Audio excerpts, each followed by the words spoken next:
We're going to take some questions, and we'll start with table number 7, and then we'll move on to, how about table 9? Is that a 9? Yes. And then 24. So if the runners want to deal with that. Sorry?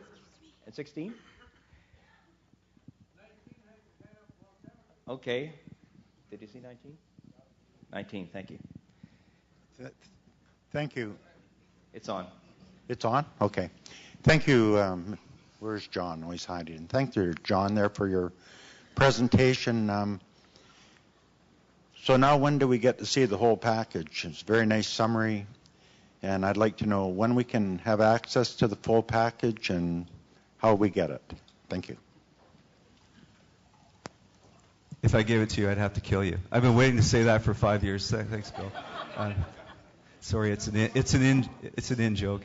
I think you'd have to talk to members of the PNCIMA Secretariat. My understanding, Bill, is that it's on the way. It's coming. It just had a few last-minute production wrinkles.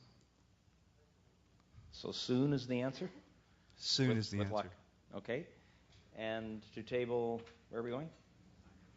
9, with table 24 on deck. Where's table 9? Thank you. This feels like an auction. It is a bit like that. Thank you. It's on if the button is up. The button's up. Oh, push the button upward.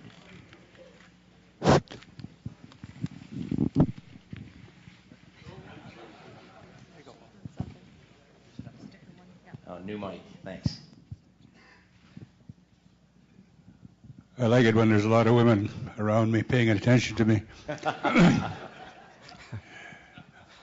First of all, I'd like to thank the Squamish Nation for inviting us into their territory. My name is Paul Pearson. My Haida name is Las Hun, and the interpretation into English is the only one or the one and only. So, and that's the truth.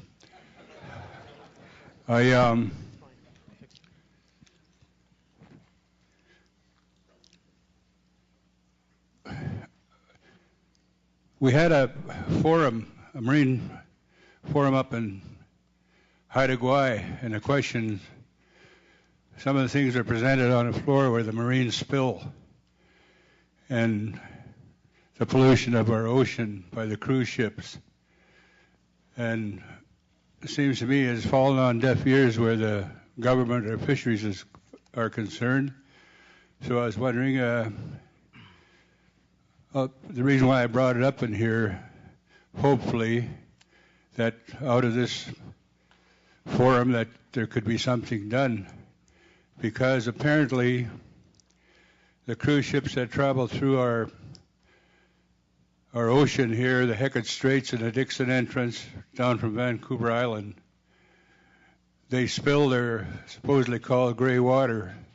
They are allowed to spill it in our ocean here as they're going through.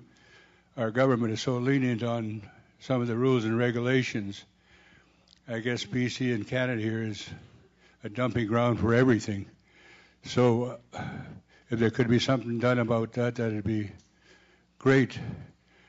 And in saying that is that when we're forced into doing something else where our livelihood is concerned, quite a few of our people got into the sports fishing because they're used to fishing since they're children. And so they got into sports fishing. My sons did, and they knew how I felt about the sports fishing.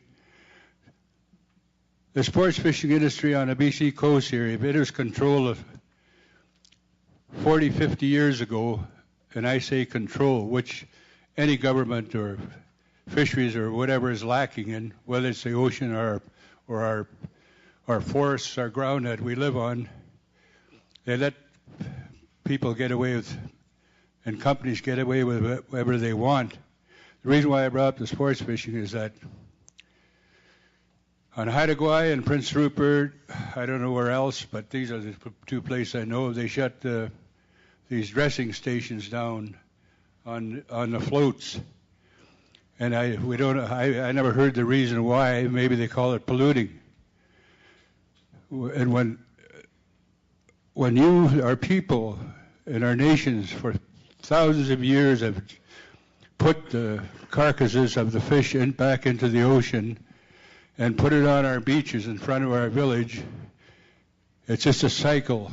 It feeds everything. It doesn't pollute. The shells smash up in the rocks and it forms a sand on the beach, stuff like that. So what's the rationale of shutting down those little dress stations, which affects our individual sports fishermen? What do they do to get rid of it? This is another additional thousands of dollars a year that they'll have to pay to do it themselves. Okay. We should just take those two questions because it's not fair to others. Okay. I'm a fair guy.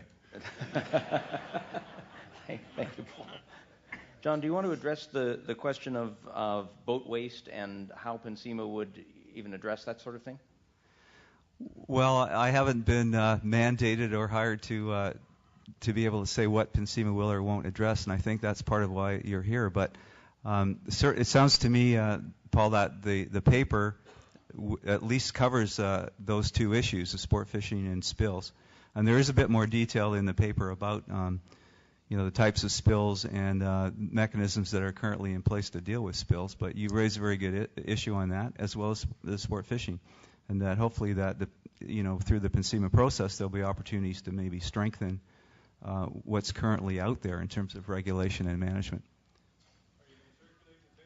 Are you going to circulate the paper? I think the answer is yes, eventually. Yeah, I heard soon. It's not my call, so... Yeah. Don't wait too long, he says.